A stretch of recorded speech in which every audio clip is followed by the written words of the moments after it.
Muy buenas noches, ¿cómo están? Agradecida de verlos nuevamente por este medio. Mi nombre es María Novakovsky, presido un espacio que se llama Movimiento Liberal Argentino. Estamos desde el 2019 promoviendo las ideas de la libertad en Argentina. Somos alrededor de 300 liberales en todo el país y desde Jujuy hasta Tierra del Fuego hemos colaborado y seguimos colaborando en la promoción del ideario liberal. Esta noche está con nosotros la licenciada María Martí, que es la hermana de Eduardo, que nosotros todos lo conocemos. Les voy a contar un poquitito quién es ella.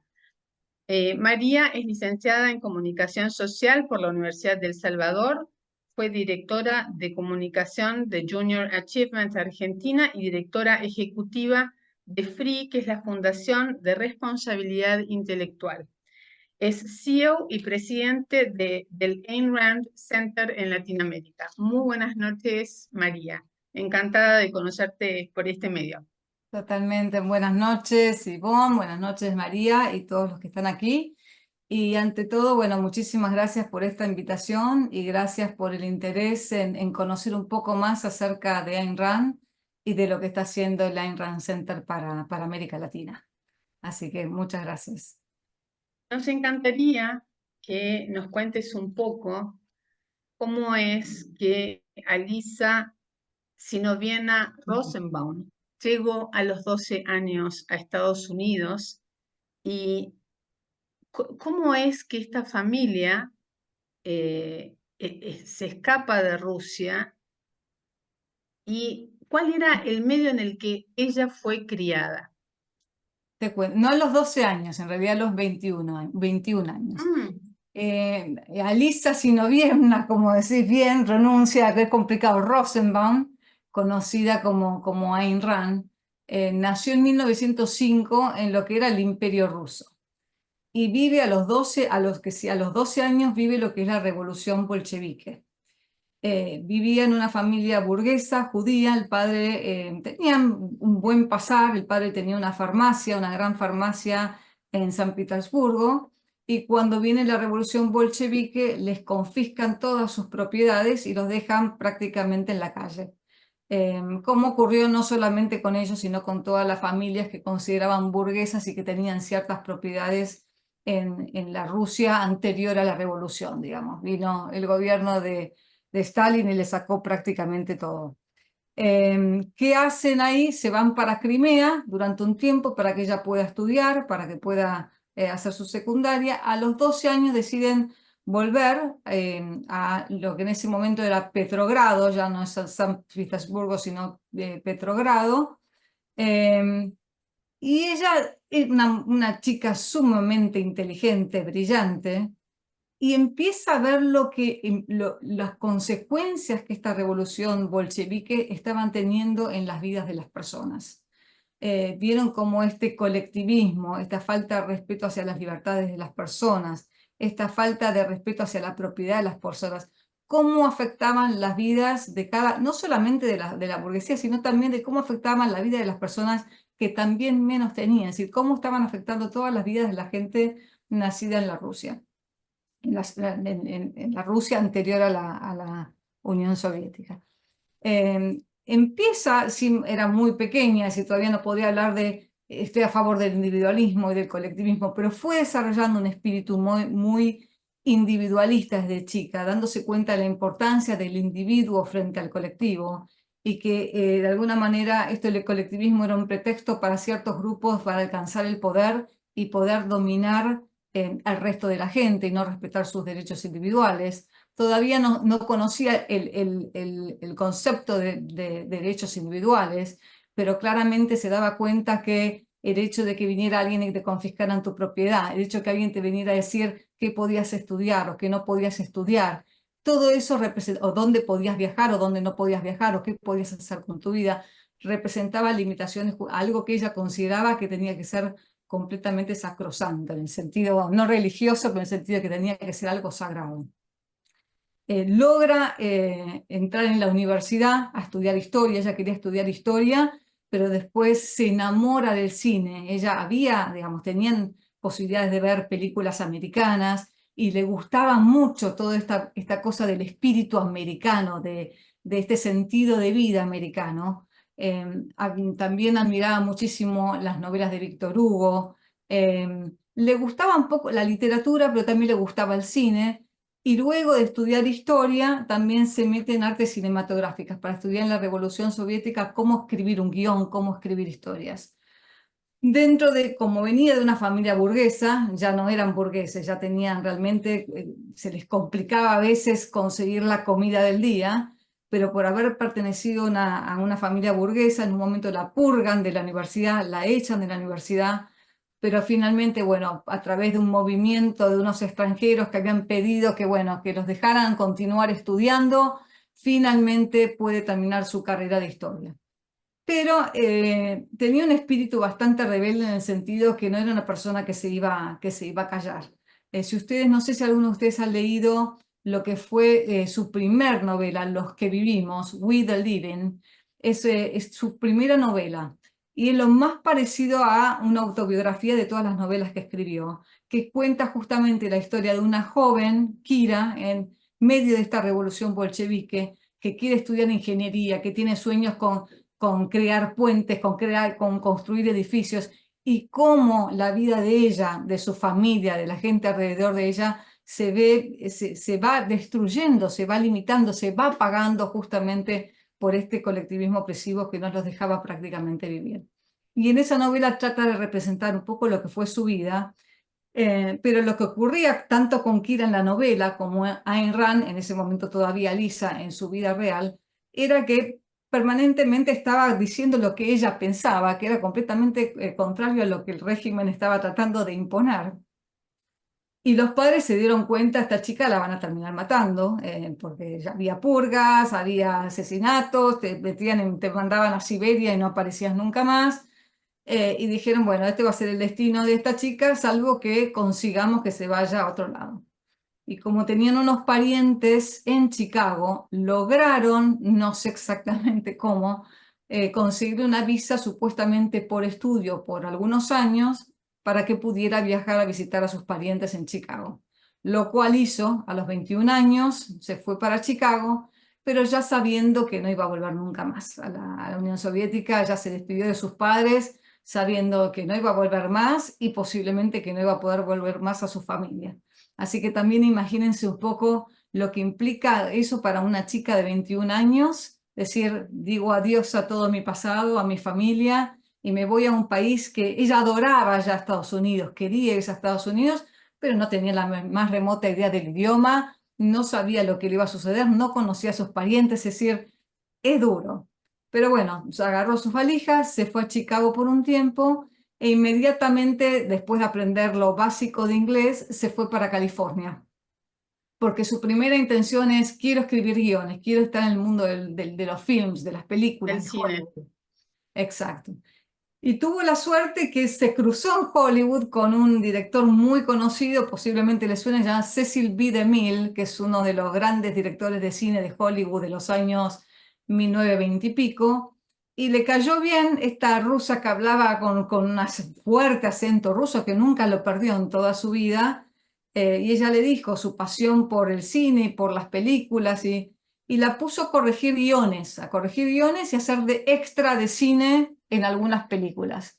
Y allí trabajó por mucho tiempo, conoció al que sería su marido por toda su vida, pero en todo ese tiempo también como que ella fue descubriendo que lo que quería escribir eran sus propias historias. Ella ya de chiquita escribía sus historias, sus cuentos y demás, y lo que quería dedicarse es a escribir historias. Hasta este momento el tema filosófico no aparecía en su vida.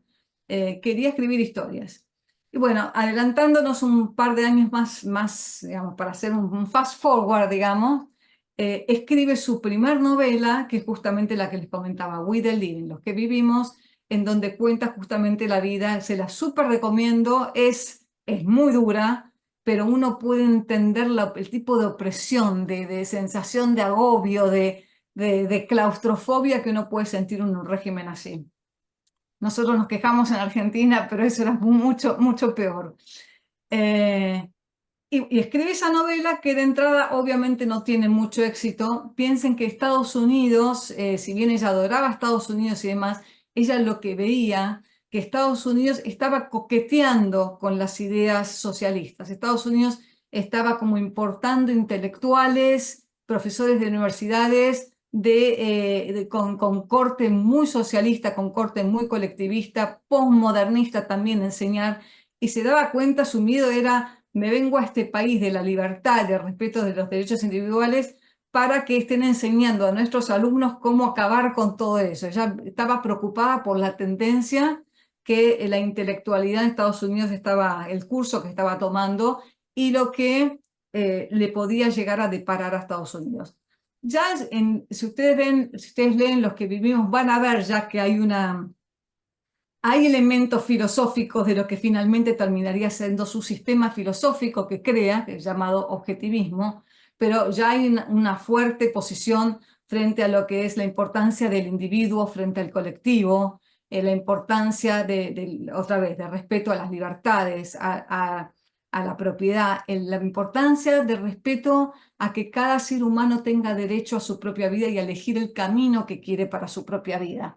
Es decir, todavía no lo puso dentro de un sistema filosófico, pero ya tenía posiciones claras en ese sentido. Luego de eso siguió escribiendo obras de teatro y demás, algunas se pusieron también digamos, se hicieron y se realizaron, pero donde tiene mayor impacto es cuando termina de escribir El manantial, en 1943. Es como uno de esos libros que se transformó en bestseller. Mucha gente tuvo 12, digamos, 12 compañías editoras dijeron: no queremos saber nada con este libro, y recién el Archie Oswald, si no me acuerdo exactamente el apellido, estaba leyendo el libro para ver si lo publicaban o no, y finalmente habían decidido que no, y este editor fue al dueño de la editora, le dijo: si este no es un libro para la editora, entonces yo no soy un editor para esta editora, porque este es un libro que va a impactar la vida de mucha gente. Finalmente lo publican, y para los que han leído El manantial, básicamente el manantial es, para ponerlo como un tema, es el tema de individualismo versus colectivismo, pero no en la política, no es un libro político, sino en el alma del hombre. Cómo funciona una persona que es individualista, que piensa, sobre todo esto es lo fundamental, que piensa por sí mismo, que es independiente, que confía en sus propios razonamientos, que tiene sus propios valores, que tiene sus propios proyectos. Aquellas personas que en definitiva no tienen un yo, no tienen un ego en el mal sentido, es decir, que básicamente su vida es una especie de veleta de acuerdo a lo que la gente o la sociedad esperan de él, pero que no tienen ningún juicio que sea propio, sino que básicamente va tomando ideas, valores y lo que quieren los demás de él, de los demás, digamos, pero nada que realmente surja de su propio juicio, de sus propios valores. Le recomiendo que los lea. El protagonista es un arquitecto con un grado de integridad y de independencia, individualismo increíble. A muchos de entrada les parece: ¿qué tipo de personaje es este? Pero si lo termina uno comprendiendo, se terminan enamorando de Howard Roark, que es el protagonista fundamental. Hay algo que es importante acá, es todas las novelas de Ayn Rand, si todavía no tenía una filosofía, todas sus novelas son filosóficas, es decir, van a ver que detrás de sus personajes, a través sus historias, van a poder comprender principios filosóficos que finalmente ella sí los pone completos e integrados en lo que es La rebelión de Atlas, para aquellos que ya la han terminado de ver, para que algunos creo que la están leyendo, así que no quiero hacer ningún tipo de spoiler, pero van a terminar viendo La rebelión de Atlas, que toda su filosofía está contenida en ese libro. Y una de las cosas para mí maravillosas de Ayn Rand, y ahora si quieren podemos hablar de si era más novelista, si era más filósofa, pero una de las cosas maravillosas de Ayn Rand es que uno puede ver la filosofía puesta en acción a través de sus novelas. Uno ve el impacto que las ideas tienen en los personajes de sus novelas, en las acciones que llevan a cabo, en las decisiones que toman, en los valores que eligen perseguir. Uno ve, esta persona eligió una buena filosofía, tiene una buena visión de lo que es la vida, de lo que es el ser humano, y cuáles son las consecuencias que tiene esa buena filosofía en su vida. Y ven otros personajes que obviamente no son sus héroes, que adoptan otro tipo de ideas filosóficas, la consecuencia que esas ideas filosóficas tienen en su psicología, en sus relaciones, prácticamente en sus relaciones, en sus profesiones, en todas sus vidas. Entonces ahí vemos en las novelas de Ayn Rand la interacción entre ideas filosóficas y consecuencias en la vida. Y para terminar un poco de redondear, hay mucho más para contar de su historia. En el medio mientras estaba escribiendo El Manantial, en un momento se toma un recreo y escribe otro libro. No se toma un recreo para irse de vacaciones, se agarra y escribe otro libro muy chiquito que se llama Himno, que si ninguno todavía ha leído nada en Rand y quieren empezar con algo simple, que no les lleve mucho tiempo, se los recomiendo, que también tiene que ver, es un poco más político, pero transcurre en una sociedad distópica, digamos, que no existe, en un futuro, no mencionan dentro de cuánto, pero en un futuro que básicamente es como volver atrás hacia la Edad Media. Y lo que ocurre en esta sociedad es que justamente el colectivismo ha avanzado tanto al punto que se pierde el concepto de la palabra yo. Entonces las personas, los personajes no hablan de yo soy María, dicen nosotros somos María y vamos a saludarla a ustedes, María Terrible, Novakovsky. Es decir, no terrible, existe más terrible. el yo. Y lo que ocurre con esa pérdida del individualismo en todos los sentidos, porque no solamente, bueno, dejo de hablar de yo y digo nosotros, sino cómo la tecnología, cómo las relaciones humanas se vuelven completamente primitivas y se vuelve prácticamente millones de años atrás, perdiéndose todo lo que se había logrado previamente. Es muy interesante. Y finalmente, su última, perdón, sí. Perdón, perdón. Alejandro, espera, se va. Sí. Ahí está. Sí, María. Bueno, voy a tratar de redondear en 5 minutos más. Finalmente escribe lo que casi todos conocemos, por lo menos por nombre, no todos se le han animado porque es un libro gordo, como el libro gordo del PTT tiene 1200 páginas, que es La rebelión de Atlas, Atlas Shrugged. Le llevó 11 años escribir Atlas Shrugged y podemos decir que acá está toda su filosofía, pero puesta en acción, digamos, a través de una novela. Y aquí básicamente el tema del libro es el rol de la mente humana en la vida del hombre. Es decir, parece un libro político, pero básicamente lo que te dice la importancia que tiene pensar por uno mismo, la importancia que tienen los creadores, los inventores, los productores.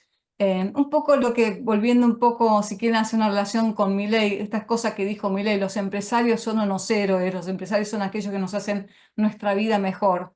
Bueno, en Estados Unidos también en esa época el empresario también estaba mal visto como codicioso, ambicioso, explotador de los empleados y demás. Y ella también lo que quiere rescatar no es el empresario por ser empresario, sino aquellos hombres de mente que hacen, que crean, que producen y que finalmente hacen que nuestras vidas avancen y que ya no vivamos en las cavernas, sino que vivamos como vivimos hoy, con esta computadora, con internet, con heladeras, con automóviles y con todas las cosas que damos por sentadas, pero que hacen nuestra vida mejor. Básicamente lo que dice es, muchos ya pensamos que nacemos y eso existe, y ella dice, es ¿quién los creó? Los creó gente que decidió pensar, que decidió arriesgar, que se mató trabajando para lograrlo, y en vez de agradecerles y estar, digamos, sí, básicamente darles las gracias porque lo que han hecho nosotros, en general las sociedades los atacan.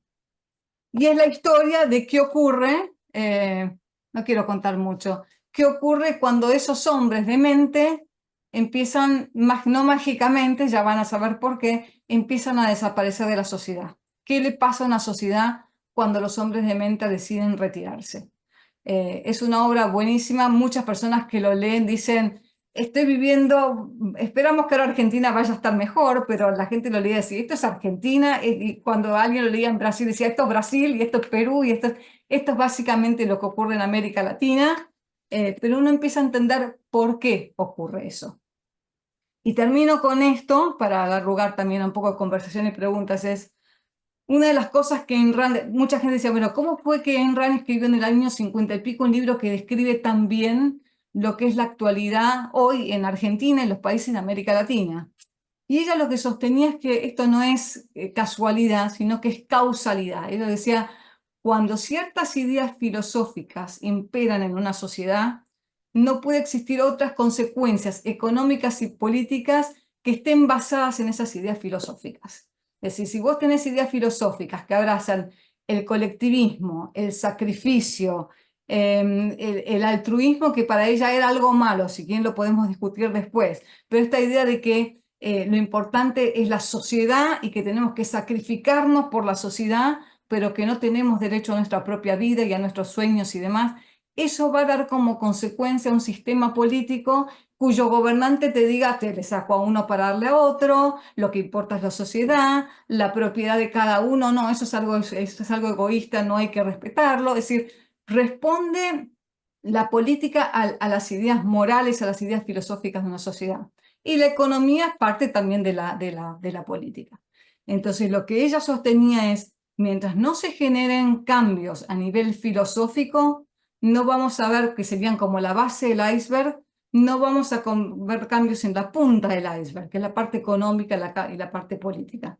Si queremos gobernantes que respondan a la libertad y a la propiedad y a la búsqueda de la felicidad, tenemos que lograr que la mayor cantidad de la gente de una sociedad piense justamente que eso está bien, que tenemos derecho a nuestra vida, que tenemos derecho a nuestra propiedad, que venimos a que, básicamente decir, mi vida es mi vida para vivirla. Si no se cambian esas ideas filosóficas, va a ser muy difícil cambiar la política.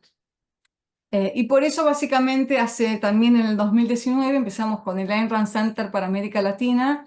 Yo conocí las ideas de Ayn Rand poco a través de mi hermano Eduardo, que los pesqué hace como, ya, yo tenía 16 años, ahora tengo 57, así que mucho tiempo atrás.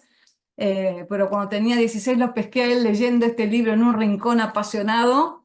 Les pregunté de qué se trataba, me contó un poco, bueno, y ahí lo leí yo y a los 16 años no sabes no sabes mucho de filosofía, pero dije, acá hay algo más aparte de una novela.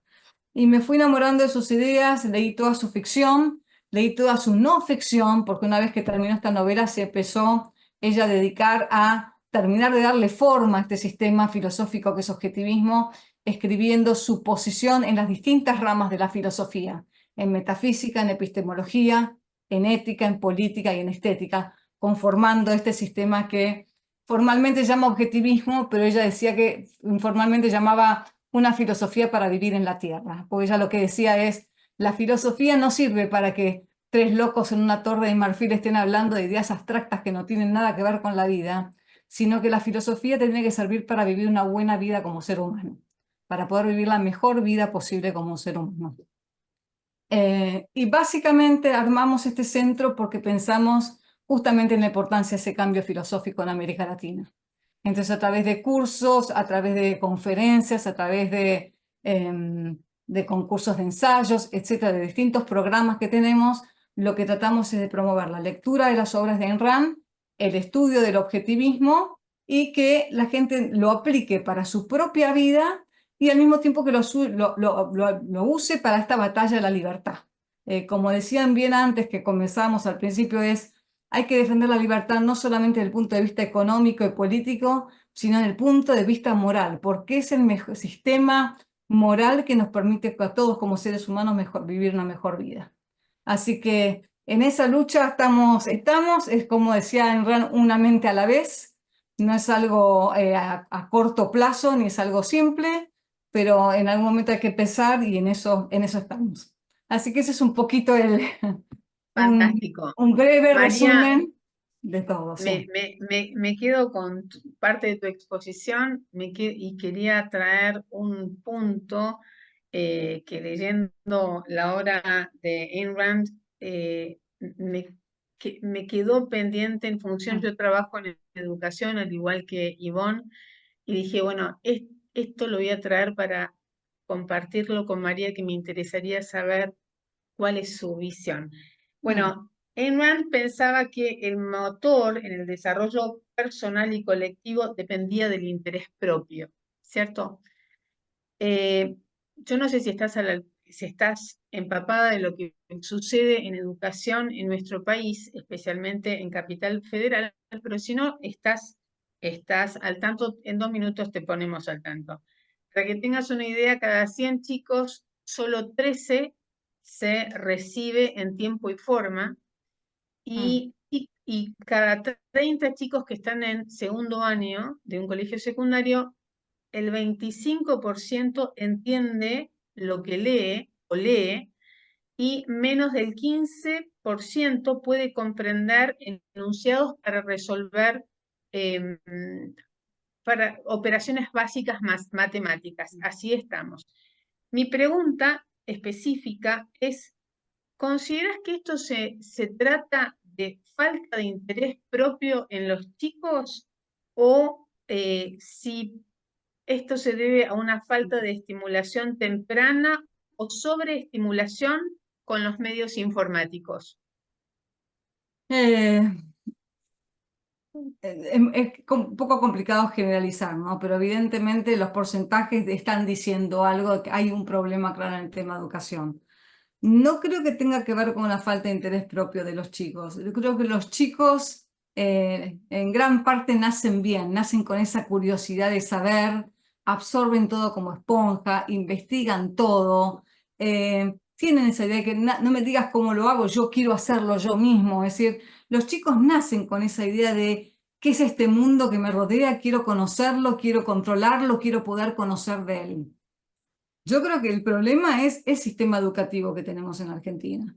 El primer problema que tenemos es que los contenidos del sistema educativo vienen del Estado. Es decir, no hay competencia a nivel contenido. Vos no tenés distintos colegios que digan, yo quiero desarrollar mi propia currícula escolar, enseñarles a los chicos esto, y que los chicos en el mercado, digamos, de la educación, como cualquier otro mercado, o los conjuntos con los padres, elijan yo quiero aprender esto, yo quiero estudiar esto otro, quiero especializarme en esto otro.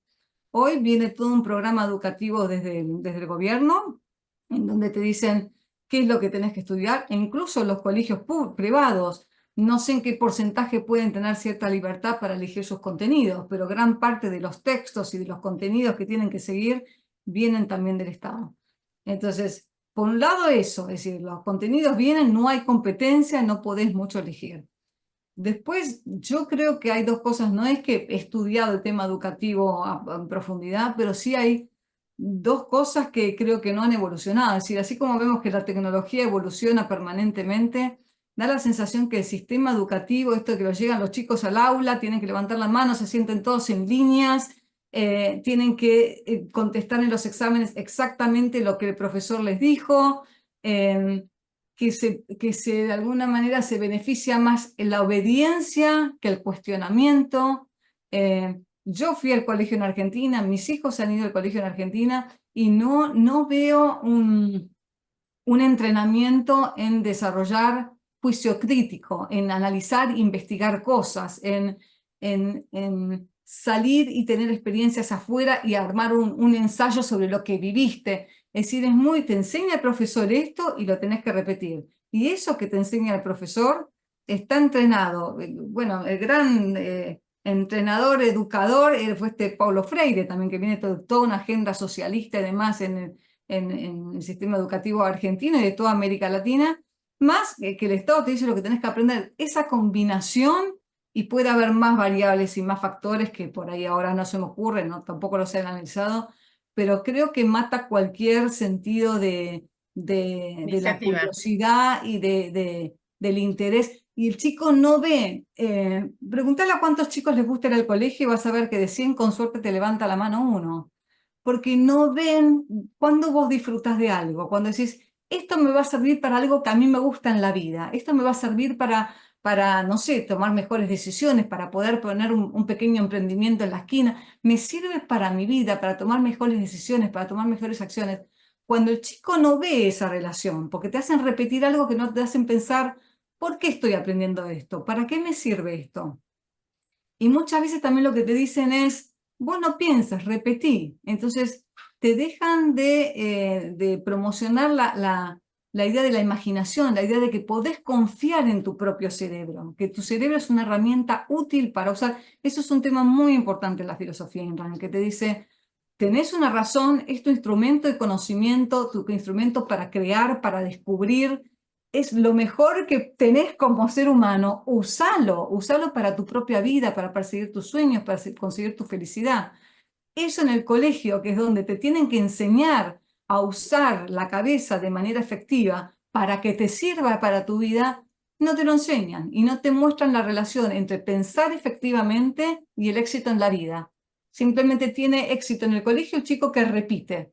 Entonces, son varias cosas que al mismo tiempo dan para mí como resultado los porcentajes y las estadísticas que están mencionando. Entonces, hay que replantearse qué tipo de ¿Y cómo? sistema educativo puede cambiar eso y cómo lo logramos, ¿no? Ujú. Bueno, voy a abrir, si desean, a las personas que nos acompañan en el día, en la noche de hoy, si quieren hacerles preguntas a María de forma directa. No sé si han escrito en el chat.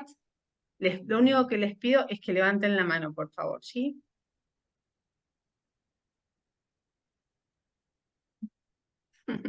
Martín, sí, sí, sí podés. Ahí va. Ya va, Bueno, Ivonne. en primer lugar, María, felicitaciones. Me encantó tu exposición. Genial, Gracias. concuerdo plenamente con tus comentarios. ¿Dónde podemos profundizar más? ¿Tenés cursos, seminarios, estudios? ¿Cómo se hace para llegar más cerca de todo este tema? Hay varias maneras. Siempre mi recomendación fundamental es lean de la fuente, es decir, lean Ayn Rand. Y yo les diría, porque obviamente tienen obras de ficción y obras de no ficción. Yo siempre aconsejo, si les gusta la ficción, empezar por la ficción, porque es lo que les comentaba antes. Ven cómo las ideas impactan en la vida de la gente. Las ideas no son nubes voladoras que no nos influyen, sino que tienen un fundamental impacto. Esto de las ideas gobiernan al mundo, es cierto, es decir, gobiernan nuestras vidas y gobiernan el mundo, y por eso es importante elegirlas bien. Entonces, vayan a las novelas. Yo tengo ebooks gratuitos, si quieren, no quieren decir, bueno, no quiero hacer una inversión aún. Tenemos las 4 novelas de Ayn Rand en español y tenemos 3 de sus obras de no ficción. Una es La virtud del egoísmo, la otra es Filosofía, ¿quién la necesita? Y la otra es Capitalismo, el ideal desconocido. Estos 3 libros de no ficción son un conjunto de ensayos que han escrito más que nada ella, pero también otros de sus colaboradores, en donde hablan de distintos aspectos de su filosofía. Entonces, eso principalmente. Después, obviamente, están invitados a formar parte del Ayn Rand Center, así como aliados acá del Grupo Liberal. Por ejemplo, este año hicimos 3 grupos de estudio, uno de la Rebelión de Atlas, uno de Himno y otro de los que vivimos. En lo que hacemos es, te mando a leer los 2 primeros capítulos, nos sentamos y los analizamos filosóficamente, es decir, no solamente es la lectura de la novela, sino analizamos cuáles son los principios filosóficos que Ayn Rand está tratando de transmitir. Y eso lo hacemos, por ejemplo, en la Rebelión de Atlas, que es largo, hicimos un curso de 16 clases, de 1 hora y pico cada uno, todo por Zoom. Eso es lo bueno, porque como trabajamos para América Latina, lo hacemos con distinta gente de varias partes de América Latina.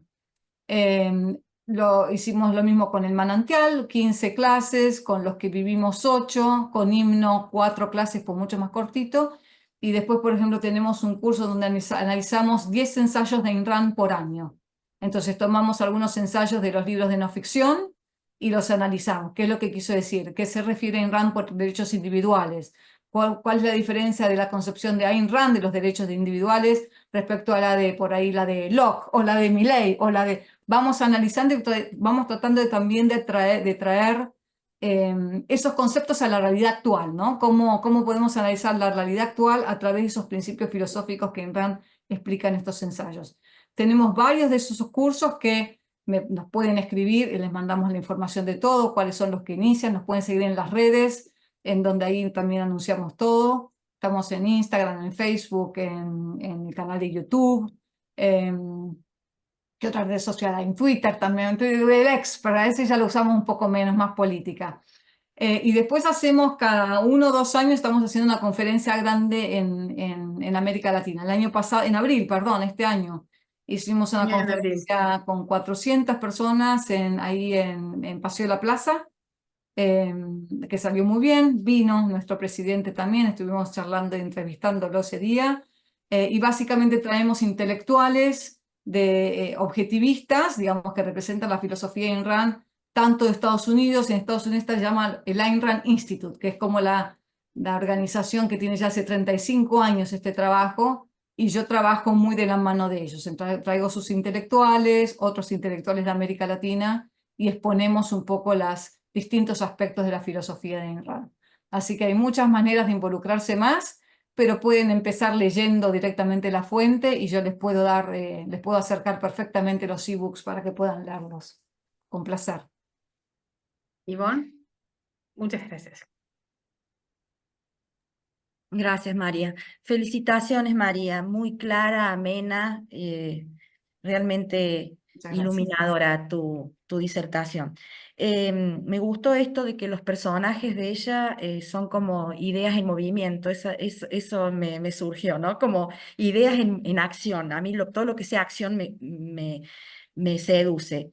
La pregunta mía es, si ella estudió historia en un lugar donde estaba tan limitado, tan cerrado, no existía la libertad, le quitaron todo. Seguramente los programas de enseñanza también estaban acotados.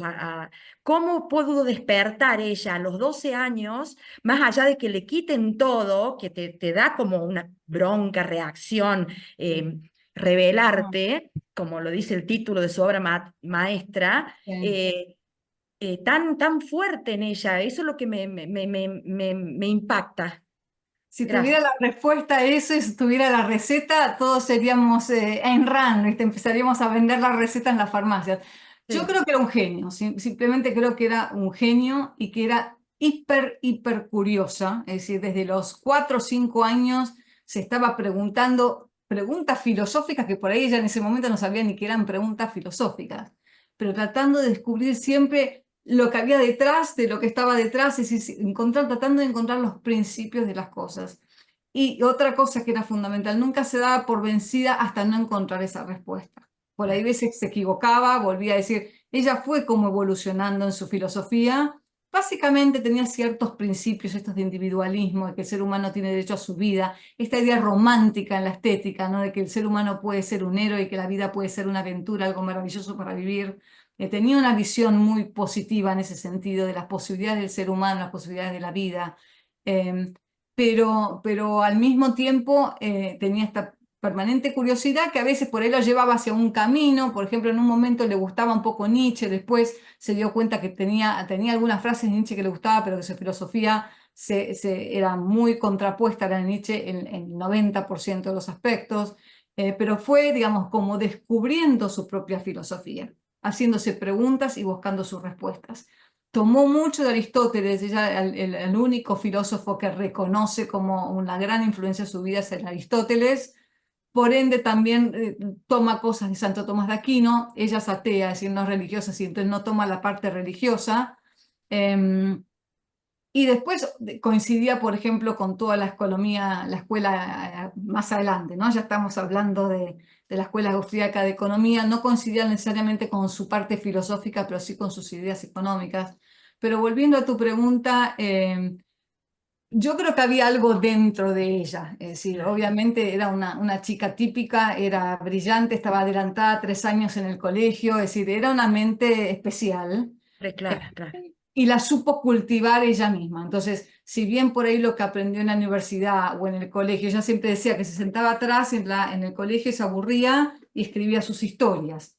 Es decir, evidentemente necesitaba más alimento que lo que las organizaciones educativas podían ofrecerle, pero siempre estudió por su propia cuenta, siempre leyó por su propia cuenta y nunca llegó a tener un doctorado en filosofía. Por eso muchos de los intelectuales a veces la rechazan como filósofa, pues dicen, bueno, pero nunca formó parte de la academia, nunca tuvo su PhD, pero su PhD era justamente del trabajo individual que ella hizo por aprender y por llegar a sus conclusiones. Y si vos lees, por ejemplo, uno puede leer su libro de Introducción a la Epistemología Objetivista, y ahí te das cuenta el grado de genialidad que tenía, es decir, porque cómo llegó una nueva teoría de conceptos, es decir, que yo todavía la estoy leyendo y estoy tratando de entenderla, pero eso lo hizo, obviamente, alimentada de otros filósofos y de otros intelectuales, pero llegó a conclusiones nuevas. Y eso no lo hace cualquiera, es decir, creo que el caso de Ayn Rand es un caso especial, ¿no? Si pudiéramos, sí, yo creo que lo que se puede hacer es tratar de tomar ciertos principios para decir, bueno, ¿cómo nos gustaría despertar esto en nuestros hijos? Yo en un momento digo, quiero juntar material para escribir un libro de cómo generar hijos libres el día de mañana, que abracen la libertad.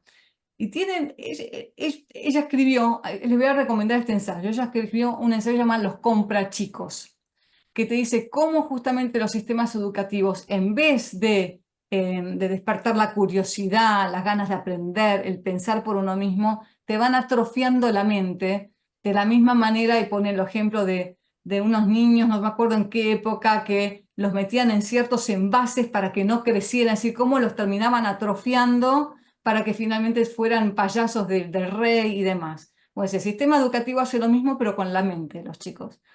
Pero hay principios que uno puede desarrollar. Si uno le enseña a los chicos justamente a confiar en su propia mente, no hacer todo por ellos, en decirles, bueno, me acuerdo, por ejemplo, con mis hijos, que he cometido un montón de errores, pero cuando me decían, ¿qué son los derechos individuales? Digo, bueno, a ver, traten de pensar ustedes, ¿por qué la gente tiene derecho a la libertad? ¿Por qué la gente tiene derecho a la propiedad? Y les pedí a ellos que ellos sacaran sus propias conclusiones y que trataran de entender el proceso. En vez de venderle la receta, bueno, ¿cómo llegaste a ese punto?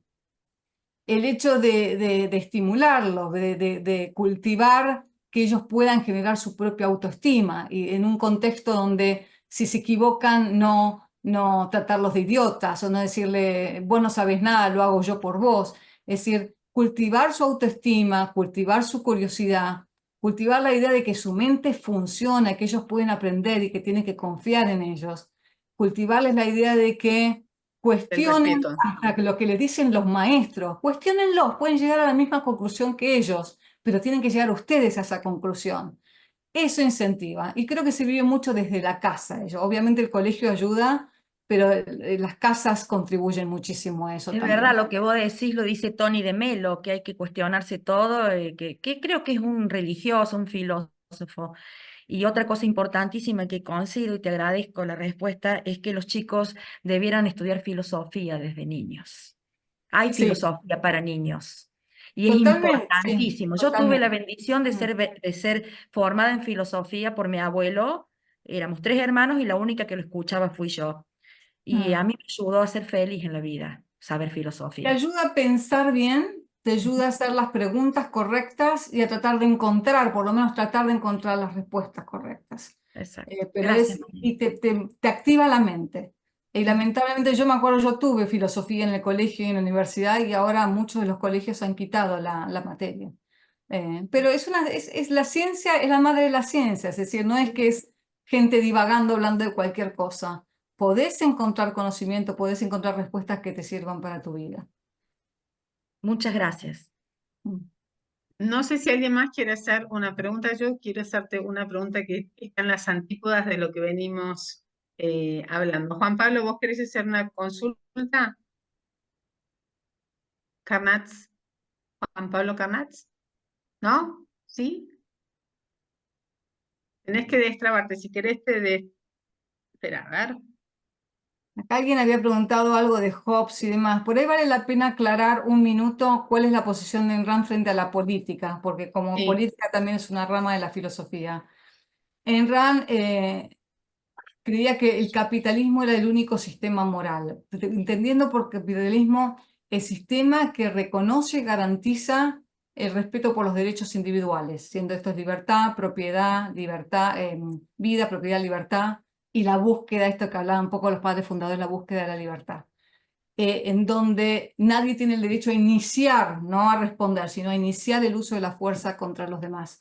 Pero sí creía que el gobierno tenía que ser limitado, pero que tenía un rol, que tenía justamente el rol de proteger esos derechos individuales para que la gente pudiera llevar a cabo su vida sin estar permanentemente teniendo que vigilar su espalda de que alguien le robe o le quite su libertad o le quite su vida.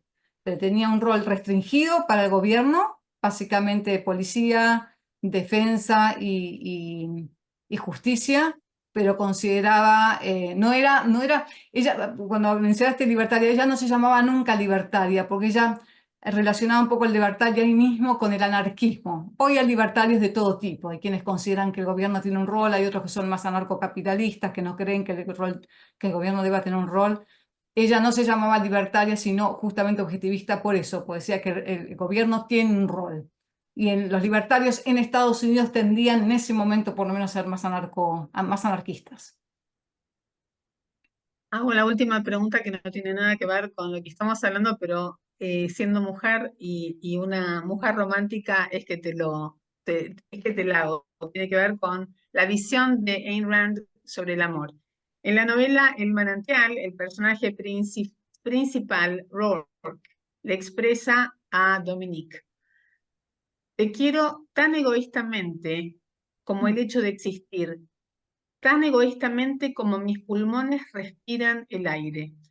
Respiro por mi propia necesidad, por el combustible de mi cuerpo, de mi supervivencia. Te he dado no mi sacrificio o mi piedad, sino mi ego y mi desnuda necesidad. ¿Es para vos esta definición correcta del amor o de lo que sería un apego inseguro? Yo lo que creo que ella está tratando de describir ahí es que es una visión contraria a la que nos han enseñado un poco el amor. El amor como algo, primero, incondicional, que uno ama sin importar qué, y la idea de que el amor es sacrificio, es decir, una vez que te casás, tengo que sacrificar mis sueños, mis proyectos por el bien de la pareja, el bien de la familia, una cosa que uno siente que, no digo que todos los casos sean así, pero un poco esta visión de que el amor uno tiene que relegar parte de sí mismo o ser altruista, es como sacrificarse uno por el bien del otro. Ella lo que decía que el verdadero amor es completamente egoísta. Y te pone este ejemplo. Suponete que vos estás empezando a salir pongo ejemplos porque a veces es lo más fácil de comprender. Estás empezando a salir con una persona y esa persona viene y te dice: yo estoy con vos no por interés propio, no por egoísmo, sino en realidad lo estoy haciendo por vos, porque vos a mí no me traes ningún beneficio en mi vida, no me aportás nada, no te admiro, no te respeto, me estoy sacrificando por vos. Entonces estoy con vos por eso, así mi amor es incondicional. No importa si vos sos una persona inteligente, honesta o íntegra, yo te voy a amar de todas maneras. Como receptor de ese mensaje, ¿a vos te gustaría que alguien te dijera así? O decir, no, yo no quiero que alguien me quiera porque soy un desastre, ni quiero que me quiera porque me está haciendo un favor. Lo que uno quiere, si sos una persona lógica, es que la otra persona te quiera por aquello bueno que le ofreces a su vida, porque te admira, no por lo que le das necesariamente en trabajo y limpiando la cocina, sino porque le das como placer espiritual. Espiritual, estoy hablando de la conciencia, digamos, el placer que te da una persona por el hecho de estar con vos, de compartir tu vida. Entonces yo lo que decía, el amor es egoísta, en el sentido es que vos la amistad, cualquier tipo de relación, uno no está con otra persona por sacrificio, por decir, ¿cómo preferiría estar haciendo otra cosa que con esta persona? Uno comparte su tiempo con aquellas personas que tienen algo para ofrecerte. Y esto mucha gente dice, esto suena como un negocio, ¿no? Es decir, si no me das algo a cambio, y es cierto, pero el punto que ella dice es, en las relaciones románticas, en las relaciones de amistad, la moneda de cambio no es el dólar o no es el peso, sino son las virtudes de la otra persona. Que si vos querés estar con alguien que tenga virtudes, que sea honesto, que sea íntegro, que sea divertido, que sea jovial, cada uno de acuerdo a lo que cada uno valore. Y si esa persona no representa valores para vos, no vas a querer estar con esa persona, porque no tiene mucho para aportarte a tu vida. Así como uno compra cosas que considera importantes para su vida, que las va a necesitar, que les va a dar un buen uso, con las personas en cierto sentido es decirles lo mismo. Yo quiero tener personas en mi vida que me hagan sentir bien, que me generen curiosidad, que me generen conocimiento, que me generen placer estar en compañía de esas personas y no con personas tóxicas que en vez de aportar a mi vida destruyen cosas en mi vida. Y básicamente en esa conversación entre Dominique y Howard, Howard le dice eso, es decir, yo no te quiero porque no representas nada para mí o porque te necesito como el aire, porque creo que es un poco la comparación que está haciendo. Así como necesito el aire, te necesito a vos para hacer mi vida feliz, pero te necesito a vos, otra vez, no por tus defectos y por tus faltas, sino porque representar todos aquellos valores Por que todas yo tus considero virtudes. importantes en mi vida. Entonces, en ese sentido, para mí es una romántica, es decir, aspira a que la gente... yo creo que una de las cosas que a mí más me gusta en Rand es que espera mucho de la gente. Hay gente que no quiere moverse de su lugar de cómodo y dice, bueno, entonces me asusta un poco la filosofía de Ayn Rand. Pero Ayn Rand espera de la gente que practique ciertas virtudes, como la independencia, la honestidad, la integridad, la justicia, y cree que cualquier ser humano puede convertirse en una persona virtuosa. Suena como aburrido, pero en cierto sentido es eso, una persona virtuosa y pueda vivir una buena vida y pueda vivir una vida feliz y pueda disfrutar de la vida. Entonces, espera eso un poco de la gente. Yo creo que ese es un poco su aspecto romántico, ¿no? Y sus grandes desilusiones en la vida o por ahí en las novelas es cuando algunos personajes como que representan todo lo opuesto. Eso se van a dar cuenta más cuando lean un poco sus novelas, cómo compara María, ella su héroe con su villano, digamos. te hago una última pregunta y te dejamos ir a descansar. Ella está en Aquí. Miami, no está en Buenos Aires, está En haciéndonos el favor. Chicago, pero Ah, perdón, todavía en tengo... Chicago. Perdón. Mi última pregunta es, ¿por qué Ayn Rand rechaza la fe? Porque era pro razón. Y básicamente lo que te dice en RAN es, no podés llegar a conclusiones en este caso, por ejemplo, la existencia de algo sin evidencia concreta de que algo existe. Y si tu razón no te lleva, digamos, digamos si la observación, no solamente la observación, porque bueno, la belleza puede ser que es un concepto abstracto, pero lo que básicamente te dice, no hay nada en la realidad que a mí me demuestre que existe un Dios. Y no hay nada en la realidad que demuestre la necesidad de un Dios. Y también lo que te dice es que muchas de las conceptualizaciones de Dios, cómo la gente define un Dios, que en esas mismas definiciones hay, podemos ver algunas de ellas, pero no vamos a ir a todas, pero que en muchas de esas definiciones hay contradicciones. Entonces, y lo que no puedes admitir son contradicciones. A es A y A no puede ser B al mismo tiempo. Entonces, parte de cómo muchas veces la gente trata de caracterizar un Dios como omnisciente, omnipotente y demás, ella te analiza cada uno de esos términos que son contradicciones en sí mismas y que por algo no podés como definir un Dios con esas características se contradicen. Pero básicamente eso es un paso más adelante. El paso principal es tu medio de conocimiento es la razón. Obtenés información del mundo exterior y también del interior cuando haces introspección, digamos, pero a través de tu conciencia, a través de, bueno, en este caso primero los sentidos, percepciones y armás conceptos, pero tu razón es tu medio para conocer la realidad. Y ella no acepta la fe como un medio de conocimiento de la realidad. Y dice que a través de la razón no podés llegar a la existencia de un Dios, y ella no admite la fe como una manera de llegar a algo que a través de la razón no puede llegar. Básicamente ese es el argumento fundamental. Te diría que sí está en contra de la fe, pero más que en contra de la fe, está a favor de la razón, digamos. Es parte de su filosofía es confiar plenamente en la razón como método o instrumento de conocimiento de la realidad.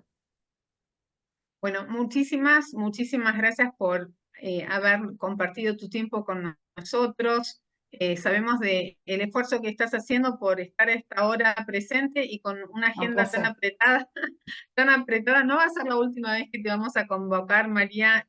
Me Muchísimas encanta hablar de gracias. estos temas, me encanta hablar de Ayn Rand y de tratar de responder. No soy filósofa, he estudiado filosofía, pero no soy filósofa, pero responder en las medidas de mis posibilidades.